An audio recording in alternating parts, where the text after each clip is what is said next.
Hi, I'm Bruce Oreck. I was really hoping to be there today with you here in Helsinki for the Northern Scale-Ups and KASKI, but I'm in Washington, D.C. because it's election day and I needed the entertainment. But what we're talking about today is really important. It is no longer about Finland. It's only about the economy, which is global. To even say global makes it redundant. It's just the economy. And how do you reach beyond the boundaries? How do you actually succeed in this hugely competitive and different environment? And for me, there's only one answer, and that is, how are you doing with respect to your customer, the customer experience, the customer relationship, customer service, however you define it, but it's all customer driven. It's not making the best product, although that's a good thing. It's not about your price because nobody wants to compete on price.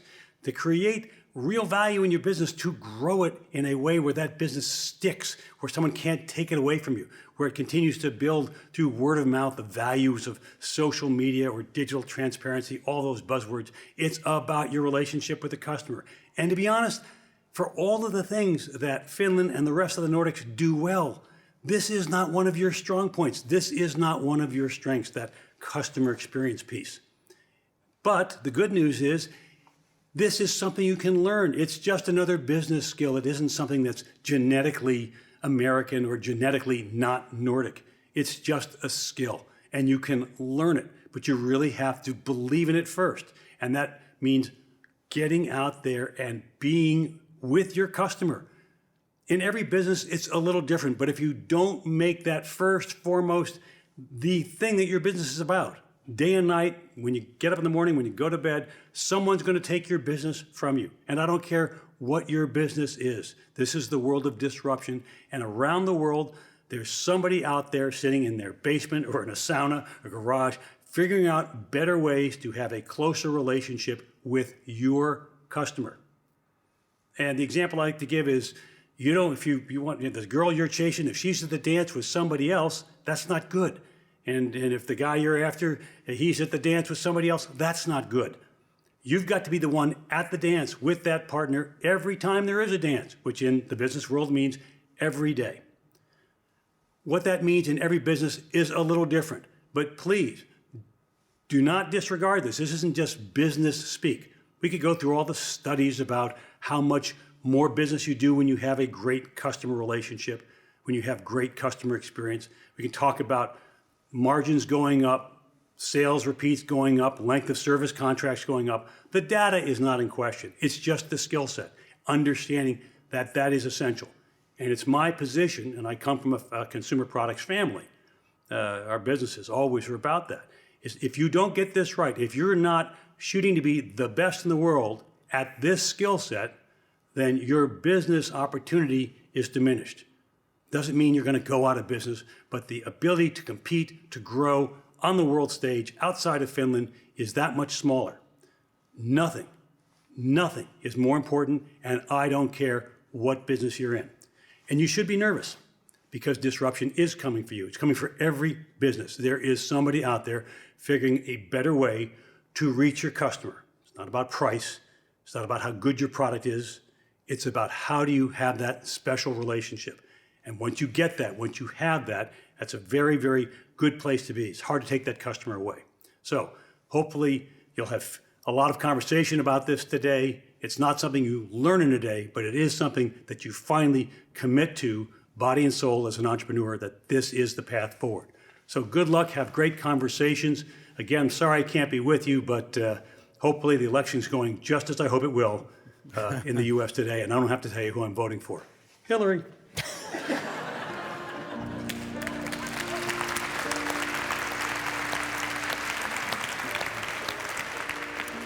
Thank you, Mr. Bruce Oreck. Now it looks like everybody's on stage and everyone has a microphone, so we can start. First, I want to introduce Magnus Nilsson, co-founder and COO of Untitled, a Swedish exciting company who is empowering small business owners and disrupting the payment industry. Welcome. Thank you. Kristo, Ovaska, CEO of Smartly.io, which is one of the newest additions to the Finnish scale-up scene and has managed to grow into 20 million business in just 3 years. And Asko, Schrey, CEO of Accountor, who has promised to be the brave one today, who really shares also some things that did not go all that well. Welcome. And Sari, the floor is yours. Thank you. When I was listening to Bruce, it reminded about something that a colleague of mine told me a long time ago when he was, well, actually not telling me, but telling American friends the business differences between USA and Finland. And it came to my mind because of the weather today and what he said. He said that in the US, in California, when you open the door, you see lots of customers. When I open the door in Finland, I see 2 meters of snow. And so I thought somehow this came to my mind. But now we will start with Magnus.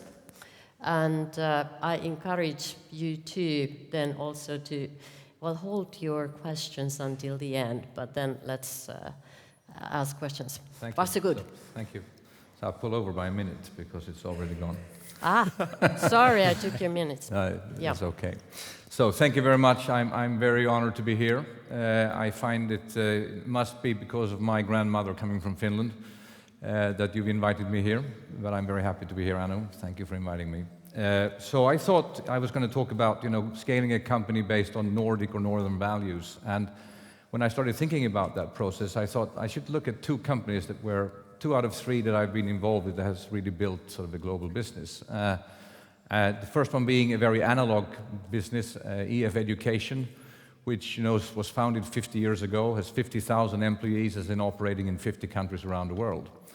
And see, have values really changed? Because I'm not so sure they have actually, but they are pretty much the same. And EF was really founded and built on what I would say Nordic values. And then, of course, the company that I'm involved in today, which is Izettle. We started 6 years ago. We're about 400 employees. We're active in 12 countries. We're growing by about 100% year on year, and we've done that for the last 3 years. Hope to continue next year. We'll see when budget time is over. And then, of course, execution. So has it changed the world? Now, I need a clock, actually, because otherwise I get nervous. So you have to put the clock on there again, so I know that I'm not over. Someone needs to help me on that. Mm-hmm. In any case, so I'm thinking about sort of what's different now compared to when EF was built. I'll come back to, so I think very few things have changed, but some things have changed. And the fact today is that we have so much processing power available, and we are measuring everything down to the minute detail. And I think that in itself is slowly changing the way we value things and value people in companies. And I think it's quite dangerous, actually. I think we tend now to look at many companies are being started. We have, I should say, lots of very analytical and highly skilled people in our company with consultancy backgrounds. I'm not going after consultants in general, but I'm just saying it has to be balanced. So we get people today that previously were not really thought of as entrepreneurs, that come from a consultancy background, and they know how to calculate a lot of things and figure out what is the most rational way to do things. What gets lost sometimes to me is creativity. And I think it's extremely important that we find ways to balance those 2 powers in a company. Not to say that creative people are not always analytical, but there is sometimes a healthy tension, and we should make sure that we allow that healthy sort of tension to remain, because I think it's very, very easy to let the rational arguments win. So that to me is something that where I feel that things have changed, and I am constantly fighting this in our company. I am trying really hard to kill consultancy projects and rather say, use your own brains, you have them, and I know you can figure this out. But people want to try to ensure that there are risks are being taken care of. And I personally think we are in this because we're taking risks. We are disrupting from the beginning, and we will continue to disrupt. And if we need to, we will also disrupt ourselves. So going then into, so what are the things that I think are exactly the same? Well, and that I think are Nordic. They are as valid in Finland as they are in Sweden. Non-hierarchical organizations, extremely important. Why is that? Well, one thing that happens, of course, is that it allows young people to get a chance to do what they want to do. We always think that energy and intelligence beats experience. What does this mean to us? Well, it means to us in Izettle, the average age among our 400 people is 31. And we have more than 40 nationalities when we look at diversity, trying to mix different people. And I also believe that and one more rule actually that we have, we never hire from competition. And again, that has to do with experience. We want to be better than competition. So how can we be better than competition if we start recruiting people from competition? So we always try to find really smart, energetic people that preferably as far away from competition as you can get. So, other values that we have: get freedom, take responsibility, equal opportunity between men and women. I think we have a lot of work to do in that area, and it's very hard given that the engineering community does not primarily consist of women. But when we recruit, we really try to do that, and we have lots of initiatives where we try to encourage young women to become engineers and to learn coding and things like that. Now, finally, I'm almost done here. Finally, I think when I speak to, over the last 2 days, speaking to a lot of people here in Finland, I sometimes think you give yourself a pretty hard time on values and how you're doing. And to me, Finland and what you stand for in many ways is extremely important when it comes to being successful in a business. To me, it's a handshake is a handshake. It's not a lot of BS. You do things, and that's extremely important when we try to run a business. And that's really values that we also try to bring into iZettle. So, thank you. Thank you. Thanks. Kristo, the floor is yours. Thank you. And it's amazing to be here. Thank you for the invitation. My name is Kristo. I'm founder and CEO at Smartly.io. And as you mentioned, we've been growing fairly rapidly in less than 2 years to 20 million an annual run rate of revenue. But I'm not really proud or excited about that, but I'm really proud and excited of our team that keeps on pushing the limits, and we still continue to grow over 15% month over month on our revenue, and we see more clearly than ever before how we scale 10x to 200 million annual revenue from here. And it will be tough. It will be extremely tough, and most likely we will be failing several times along the way, but we will not give up, and we will learn. And when I was asked to come here to talk what I've learned and how we've been able to achieve these things, I just immediately thought that I've learned hundreds of ways of doing things that don't work, and we failed miserably most of the times. But maybe the difference with many other startups is that we've stood up really, really fast and started to do those things again and tried again. But then I thought about 3 things that are probably universal and kind of my cornerstones, the pillars, how I think about building companies. At least in our case, they've been helping me and our leadership team and our team as a whole to succeed and to learn together. The first is customers.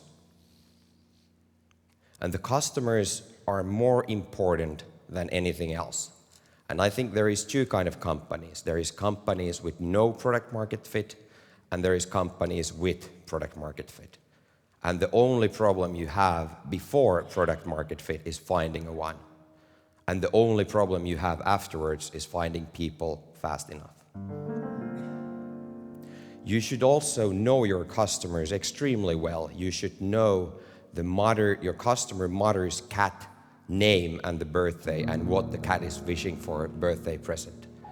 You need to know everything about their goals, their motivations, everything. And then you need to be able to transfer that knowledge fast, extremely fast. Not in a weeks, not in a months, but the same day to your product and to your product development and to your service. And I think that's the first pillar, it's customers. The second pillar is talent. It's your team. And I think it's the most important thing. If you hire right, you have no problems in your company.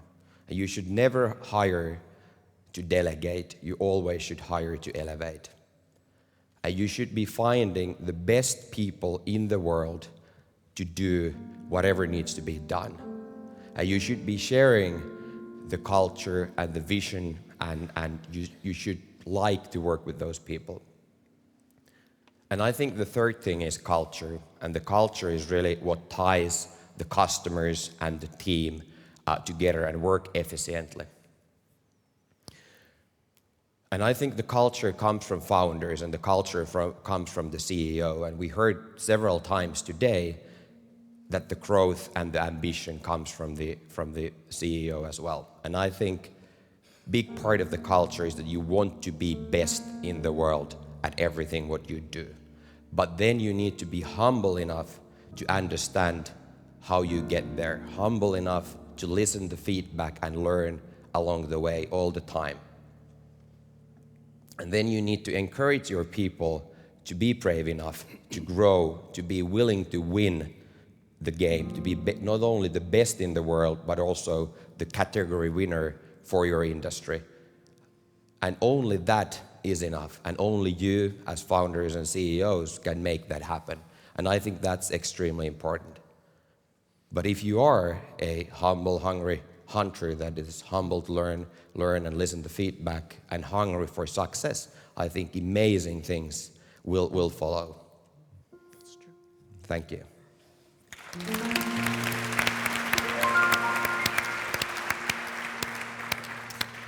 Asko, don't look so. It's okay to tell about mistakes.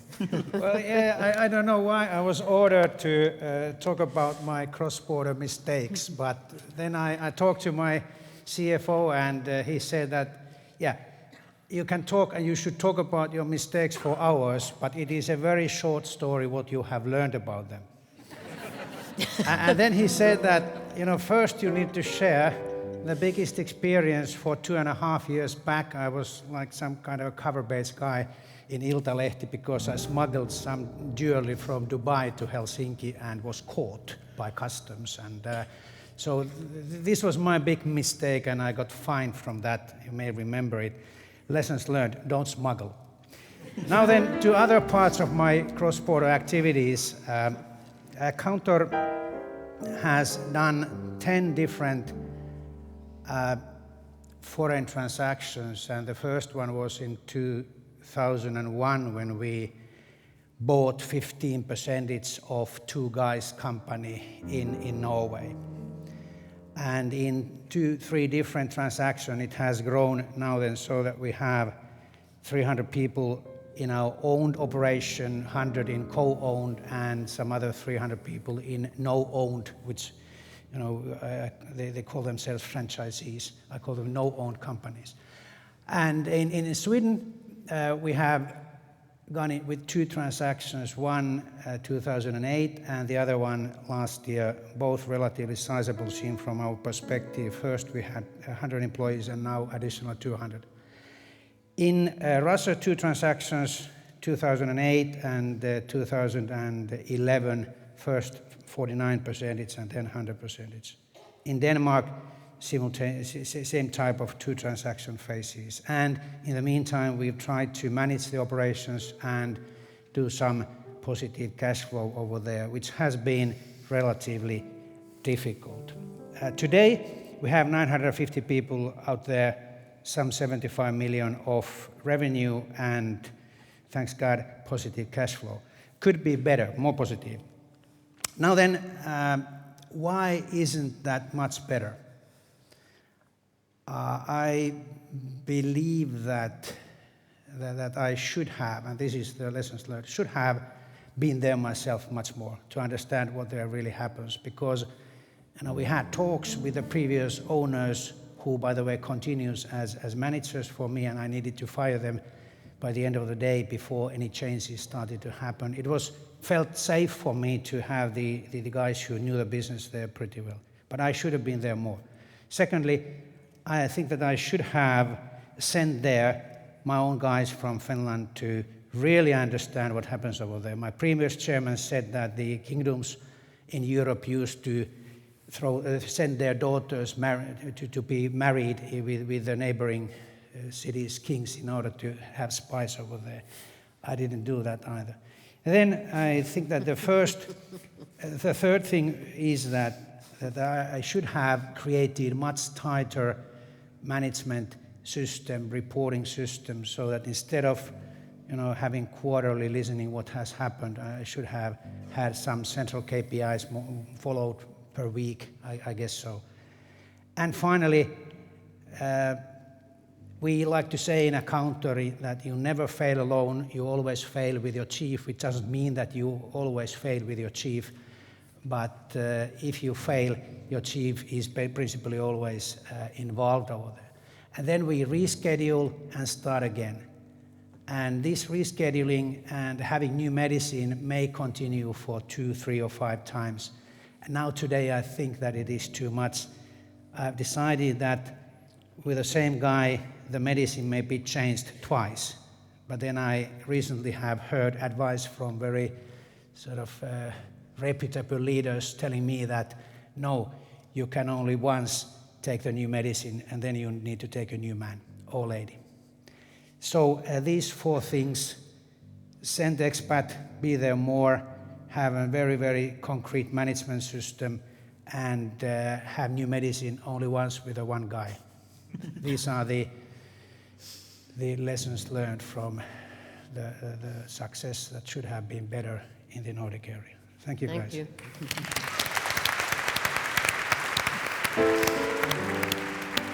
So any immediate questions or comments to each other by any of you?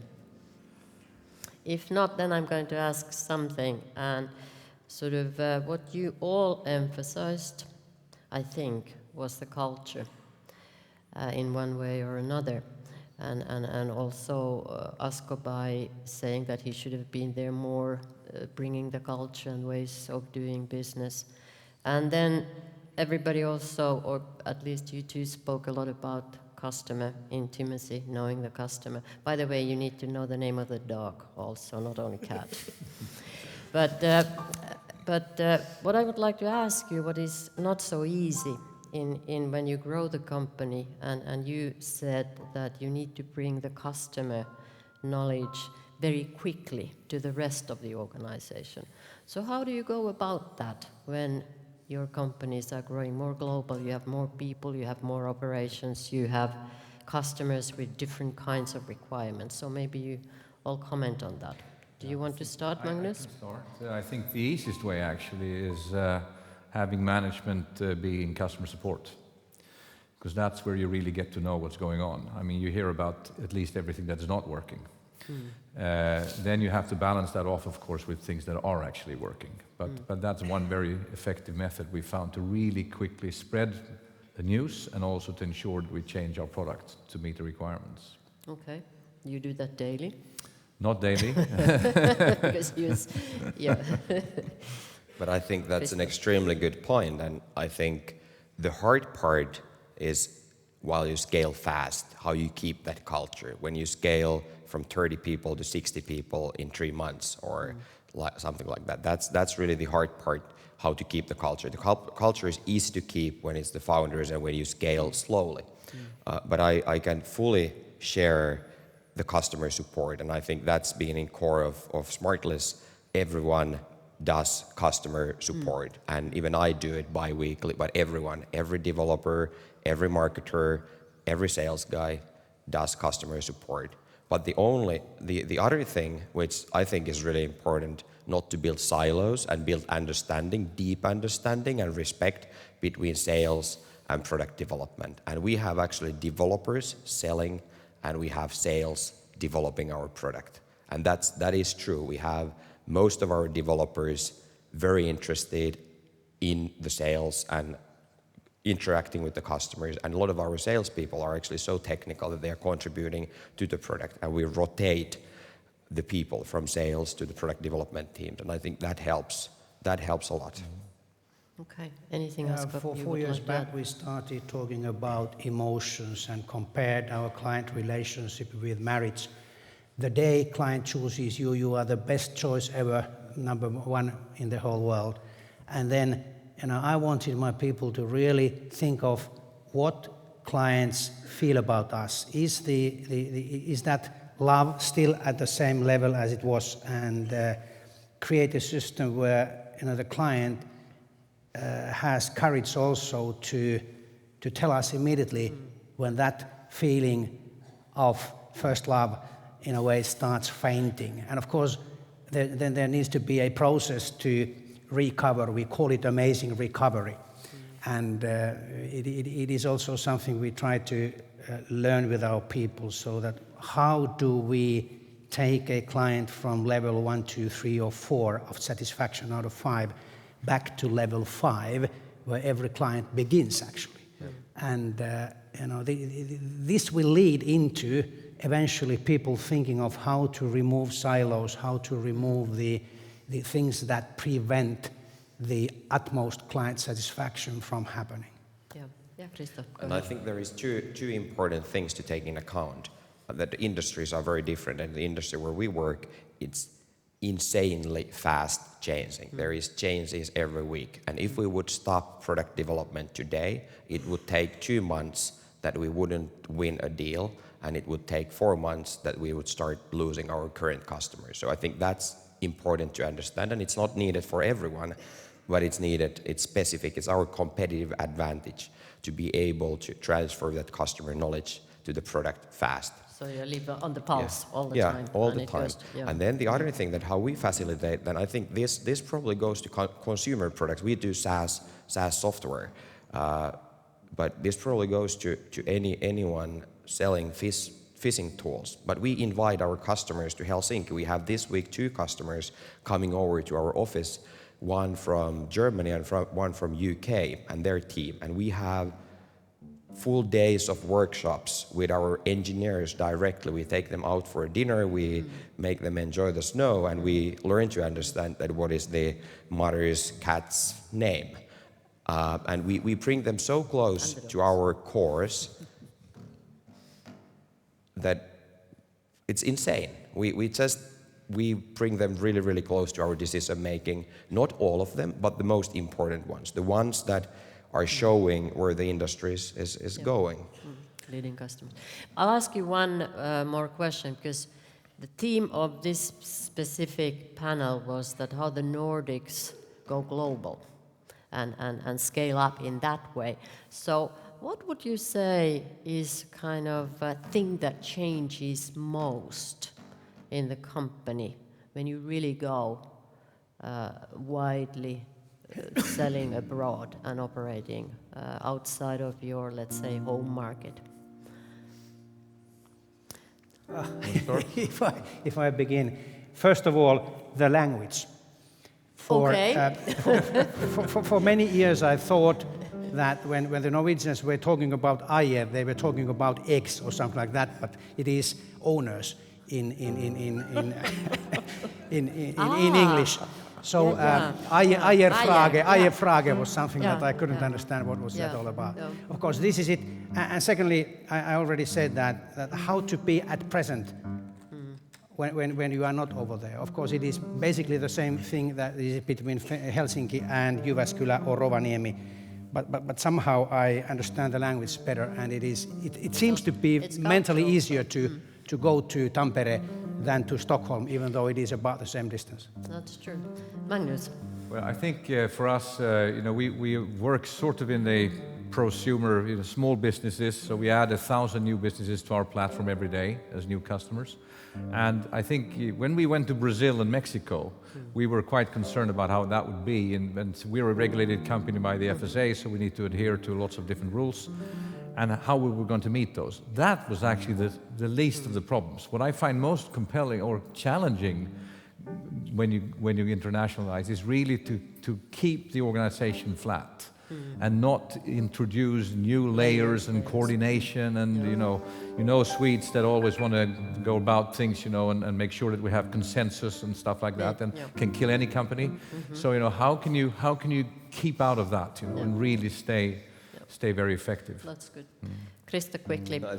I think the eye-rings, it's when you start to expand to Silicon Valley, it's 10 hours time difference, and you're on the phone every night after kids go to sleep, and you're there until midnight, and then you can't get sleep after. So I think that's the only thing. We were never ever had many customers in Finland. I think 99% of our revenue at all the times have come outside Finland. But having the offices in remote locations, it's tough.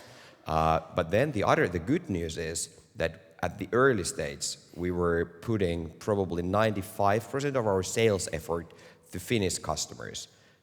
And still we had 1% of the revenue coming from Finland. It was much easier to sell outside Finland. It was much easier to get even the early pilot customers outside Finland. So I think that's what you should be doing. Go out fast. Quick and fast. Thank you very much. Thank you.